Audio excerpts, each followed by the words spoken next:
Muito bem, estreou nos cinemas mais uma versão do livro Morro dos Ventos Uivantes. Dessa vez, uma versão dirigida pela Emerald Fennell, ela mesma que já tinha dirigido Salt and Bird, então criou-se uma expectativa muito grande. Porém, as polêmicas e críticas a essa versão são bem grandes, porque, entre outras coisas, ela não respeitou praticamente nada do livro nessa versão cinematográfica.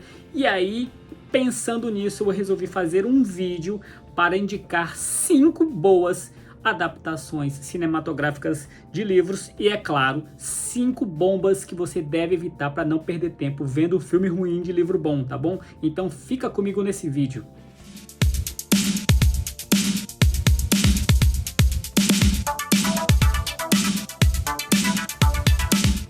Pois é, gente, então está nos cinemas nesse momento. Se você está assistindo esse vídeo em fevereiro de 2026, está no cinema mais uma versão uma versão cinematográfica do livro Morro dos Ventos Uivantes. Tem a Margot Robbie, o Jacob Elliott e uma adaptação da diretora a Emerald Fennell, que ganhou notoriedade pelo filme dela, o Salt and Bird, que teve cenas que viralizaram na internet, e então ela decidiu fazer essa adaptação do livro da Emily Brontë.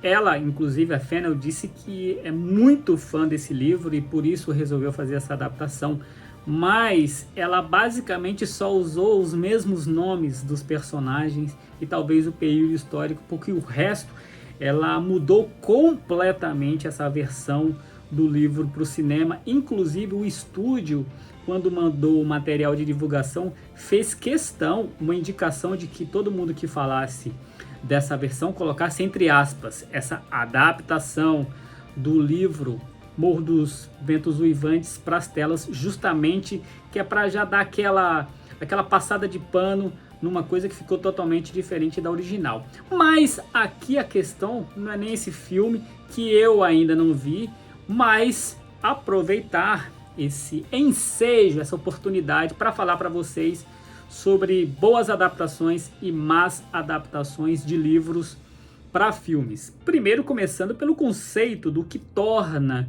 uma boa adaptação do cinema de um livro. É a história, é a fidelidade, é o conceito, é a mensagem. Bom, é um pouco de cada coisa, porque afinal de contas, totalmente 100% fiel talvez seja um pouco difícil, porque são linguagens diferentes, você não pode comparar um livro com um filme, embora em alguns casos chegue bem perto, e a gente vai aqui indicá-los, bem como a gente vai dar para vocês aqui algumas indicações de adaptações muito ruins, que é para você não perder tempo vendo coisa ruim. Então a gente vai fazer isso, este apanhado de coisas boas e coisas ruins de adaptações literárias para o cinema. Então já vai deixando o seu like, vai se inscrevendo aqui no canal, porque vai ser bem bacana, tá bom? Então a gente já vai começar por uma indicação ruim, a gente vai começar por uma má notícia para depois ir para boa notícia. Então a gente vai começar por uma adaptação que prometia muito, porque é o livro que é de uma série de outros livros, e eu estou falando do filme A Bússola de Ouro de 2007, que é de uma série de livros de fantasia, e esse livro ele tinha no seu enredo uma crítica muito interessante, questões filosóficas, uma crítica ali ao conservadorismo religioso, tinha algumas alegorias, mas aí o estúdio ele não quis entrar em muitos conflitos, quis dar aquela maciada para ficar em cima do muro, então resolveu fazer uma versão mais friendly, mais legalzinha, e o final do livro, que era muito sombrio, eles resolveram fazer uma coisa mais happy end, bem estilo Hollywood. Então acabou que o filme acabou não sendo nada daquilo que se esperava nas bilheterias, então acabou sendo uma adaptação bem ruim e uma flopada nas bilheterias. Às vezes acontece você fazer uma adaptação ruim e ela se sair bem nas bilheterias. Esse aí nem foi nenhuma coisa nem outra. Nem foi bem nas bilheterias, nem foi bem na adaptação do livro para o filme. Péssima adaptação, A Bússola de Ouro. Porém, já que a gente deu uma indicação ruim, vamos dar então uma indicação boa, uma excelente adaptação de livro para filme, que é O Poderoso Chefão, que é um livro do Mário Puzo, e é claro que em parte foi bem sucedida essa versão cinematográfica porque o Mário Puzo também foi um dos roteiristas. Ele foi um dos caras que adaptou o próprio livro para virar filme. Então, muita coisa ele preservou e outras coisas que no livro são até interessantes, ele resolveu cortar e dar uma editada e ficou bem mais interessante. Quem já leu o livro e viu o filme, viu que o filme é muito fiel ao livro, excluindo algumas coisas que sinceramente não fariam diferença nenhuma para o filme. Inclusive eu particularmente, tem algumas partes no livro que eu até cortaria do próprio livro, imagina colocar para uma adaptação cinematográfica. Então ficou muito fiel ao livro. E os dois filmes seguintes, boa parte do filme número 2 também ainda está no livro. E aí teve a parte 3 que foi muito tempo depois, que eu acho que pelo menos no livro que eu li, acho que tem as continuações do Poderoso Chefão, mas o terceiro livro fica aquém dos dois primeiros. Mas esse primeiro livro, que é o que eu estou indicando aqui, que é o do Poderoso Chefão, a versão cinematográfica ficou excelente, então eu indico O Poderoso Chefão, de 1972, dirigido pelo Francis Ford Coppola e com o roteiro do próprio Mário Puzo. Agora falando de um filme ruim, de um livro bom, que é do Percy Jackson, Ladrão de Raios, de 2010. Esse filme, ele foi muito ruim porque ele tentou fazer uma coisa que não estava nos livros, que focavam o público mais infantil, de até 10 anos, 11, 12, que era o público alvo dos livros escritos pelo Rick Riordan. Inclusive ele passou, ele vendo como a coisa estava se desenvolvendo, ele mandava e-mails. Cara, não façam tão diferente do que está no livro, porque eles estavam fazendo personagens adolescentes de 15, 16 anos. Por quê? Porque eles estavam querendo pegar o hype do Harry Potter. Então eles estavam querendo fazer uma outra versão parecida para pegar o mesmo público, mas o livro tinha um público diferente, um público mais jovem, para falar justamente sobre essa passagem da infância para a adolescência e não a vivência da adolescência diante de algumas aventuras propostas, como foi o caso do filme. Então essa versão de 2010 ficou totalmente diferente do livro, ficou querendo ali ir na rabeira de Harry Potter e do Crepúsculo e acabou que não deu nenhuma coisa nem outra, e o próprio autor do livro se recusa a ter os nomes creditados desse filme de tão ruim que ele ficou. Então é isso aí, Percy Jackson e o Ladrão de Raios, de 2010. Péssima adaptação de um livro para um filme. Agora vamos para mais uma indicação muito boa de filme, e eu estou falando daquele que virou um clássico, que é Clube da Luta, um filme de 1999, do mesmo título de livro do Chuck Palahniuk, o Clube da Luta, que na época ele não foi muito bem porque as pessoas interpretaram mal qual era o sentido do filme. O filme, ele é uma crítica à sociedade, ele não é sobre um clube clandestino de lutas, como muita gente ficou pensando e como o estúdio tentou vender ali nos trailers e tal. Então acabou que no momento lá não deu tanto impacto, mas depois se tornou um clássico cult.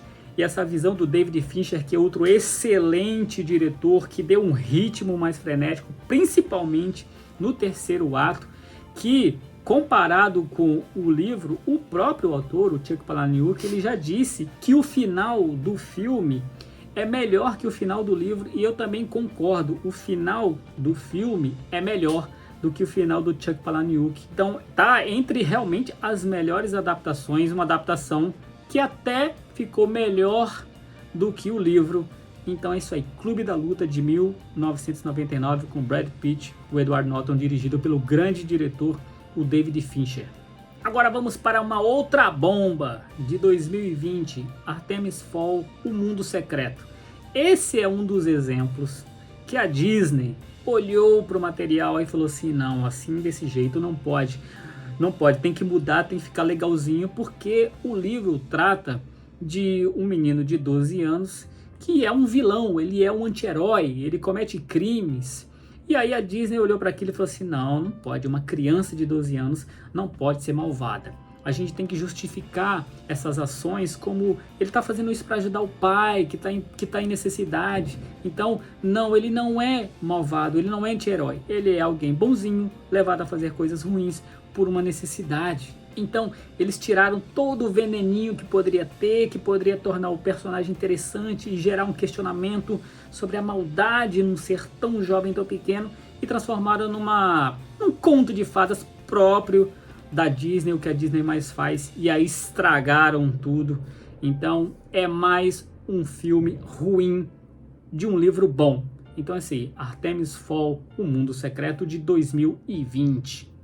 E aí a gente vai para uma indicação quase unânime de boa adaptação de livro para filme, que é O Silêncio dos Inocentes, um filme de 1991 que tem o grande Anthony Hopkins e tem a Jodie Foster. O Anthony Hopkins, ele apareceu só por 16 minutos nesse filme e foi o suficiente para ele entrar para a história como um dos maiores anti-heróis, vilões, figuras marcantes, psicopatas que aparecem em tela. Inclusive ele ganhou o Oscar. Esse filme ganhou 5 Oscars, então foi muito elogiado. Ele consegue passar a tensão constante do livro e manter você conectado ali. Depois a gente viu que teve outras adaptações de outros livros, inclusive uma adaptação anterior com Brian Cox, que já tinha feito esse personagem, mas ele ficou imortalizado pelo Anthony Hopkins nesse personagem interessantíssimo, um psicopata preso que ajuda uma detetive a encontrar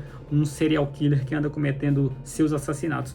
Então essa é uma excelente adaptação, O Silêncio dos Inocentes, de 1991. Mais uma adaptação ruim de um livro muito bom, que é Guerra Mundial Z, de 2013. Olha só, o filme nem é lá tão ruim, mas como a gente está falando de adaptação de livro para filme, a gente está relacionando o que o livro é e o que o filme fez. E o filme distorceu completamente a ideia do livro. O livro era um documento político, era uma intriga, mas para saber como cada país estava reagindo a essa crise de zumbis, a essa catástrofe e toda essa questão geopolítica. E o filme passou a ser uma mera questão de ação de um protagonista, que é o Brad Pitt, que é um cientista, que ele vai atrás ali do antídoto, vai descobrir a origem do que está causando essas pessoas transformarem em zumbis. Aqui e ali tem um momento interessante que eles entram nas questões políticas, mas isso é colocado de lado para que você veja apenas um filme genérico de zumbis, que, como eu falei, não é tão ruim. Porém, quando a gente está falando de adaptação de livro para filme, a gente está querendo que o filme seja o mais próximo possível do livro nos aspectos importantes. E não que você pegue a ideia, jogue o resto no lixo e faça mais um filme genérico sobre os zumbis. Repito, o filme não é tão ruim, mas enquanto adaptação é péssima.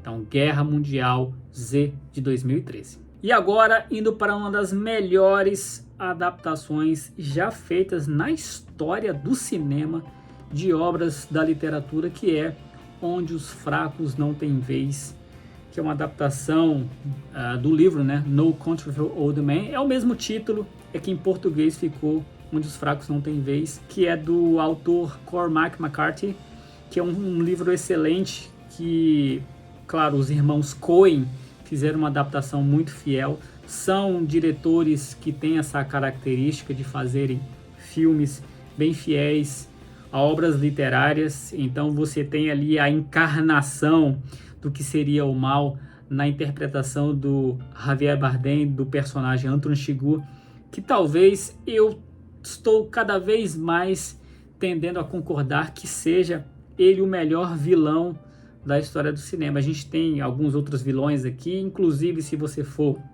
nos shorts aqui do canal, você vai ver alguns vídeos sobre os maiores vilões da história do cinema. Ali a gente fala que o Darth Vader é o maior pelo impacto cultural que ele teve, mas em termos humanos da maldade, assim, meio sem explicação nenhuma, sem origem que a gente veja, acho que o Anton Chigurh e o Javier Bardem cumprem esse papel da maldade. E esse livro ele vai contando ali os núcleos dos 3 personagens que, não sei se vocês já repararam quando vocês assistem, mas são 3 personagens que nunca estão juntos na mesma cena. Sempre estão interagindo em momentos diferentes sem se verem, mesmo quando tem ali uma troca de tiros entre o Anthony Chigurh, que é o Javier Bardem, e o Josh Brolin. Eles não são nunca enquadrados juntos. É muito interessante isso. Então sim, é uma das melhores adaptações já feitas de livro para cinema, Onde os Fracos Não Têm Vez, dos irmãos Coen, de 2007. E talvez, possivelmente, a pior adaptação de um livro para um filme talvez seja A Torre Negra, que é uma série de livros do Stephen King que foi adaptada para o cinema em 2017. São 8 livros em que o Stephen King, que ele mistura fantasia, faroeste, ficção científica e horror existencial. Aí a galera do estúdio pegou todos esses 8 livros, amassou, comprimiu e resolveu fazer um filme horrível de 90 minutos. Aí ele se torna confuso para quem nunca leu os livros e profundamente ofensivo para quem lê os livros. É o exemplo mais bem acabado de quanto Hollywood subestima as obras literárias e os seus leitores quando vai para adaptar para as telas. Inclusive, subestima mais ainda os espectadores, porque eles acham que sabem como as coisas funcionam e o que as pessoas vão ou não entender. É o exemplo do quanto a arrogância e a pretensão podem estragar aquilo que seria, inclusive, a oportunidade de uma série de filmes, já que são 8 livros. Então estragaram tudo, por mais que eles tenham contado na tela com o talento do Matthew McConaughey e do Idris Elba, por 2 excelentes atores numa bomba como essa, A Torre Negra de 2017. Mas eu quero saber de você, quais são as suas indicações de melhores e piores adaptações de livros para filmes e o que você achou dessa polêmica toda aí envolvendo essa adaptação do Morro dos Ventos Uivantes, que acaba sendo, gente, um pouco, eu acho, de desrespeito com uma obra original. Você chama atenção para o seu filme porque você está usando uma isca, que é o nome de um livro que está entre os clássicos da literatura mundial, atrai o público para o seu filme, mas quando vão assistir, e aquilo não tem nada a ver com o livro. Então eu acho que para quem leu os livros vai se sentir bastante decepcionado, frustrado e até ofendido. Então eu quero que vocês deixem aí nos comentários a sua opinião sobre adaptações literárias para o cinema, o que torna uma adaptação boa, o que é preciso e o que estraga, tá bom? E se você gostou desse vídeo, achou ele útil, peço que você deixe o like, que você se inscreva no canal. Isso é fundamental porque vai mostrar para mais pessoas, vai fazer o canal crescer e é isso que a gente quer, tá bom? Então a gente fica por aqui e nos vemos em outros vídeos, tá bom? É isso aí, tchau!